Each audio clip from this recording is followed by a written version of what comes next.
Qatar says it has begun shipping cargo through Oman to bypass restrictions imposed by other Gulf states.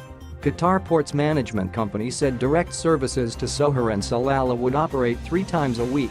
Cargo for Qatar is usually shipped to ports in the United Arab Emirates and then loaded onto smaller vessels. But last week the UAE, Saudi Arabia, Bahrain, and Egypt severed economic and diplomatic ties with Qatar, alleging it supported terrorist groups and Iran. Qatar has denied the charges and said the restrictions violate international law.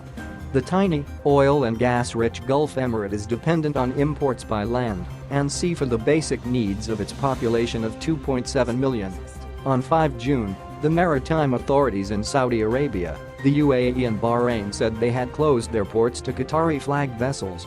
Dubai and APO's massive Jebel Ali port and Abu Dhabi terminals also said they would not grant access to other vessels traveling to and from Qatar. The WORLD and APO's largest container shipping line, Maersk Line, subsequently said it could not supply Qatar because the so-called feeder vessels it uses would no longer be able to transport cargo between the UAE and Doha. On Sunday evening, the Qatar Ports Management Company, MWANI, announced that shipments would now be able to go through Oman, bypassing the UAE. In light of the recent developments in the region, MWANI Qatar and its partners have ensured the business continuity of its ports and shipping operations in and out of Qatar to mitigate the impact of any action that would affect the imports and exports to and from the country, Al Jazeera quoted it as saying. Oman is not among the Arab states that cut ties to Qatar and has brokered secret negotiations between Western governments and Iran in the past.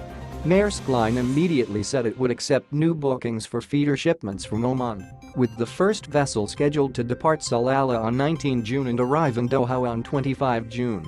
Despite the creation of the route, CHINA and APO's COSCO, the WORLD and APO's fourth largest shipping line, announced it was suspending services to Qatar on Monday.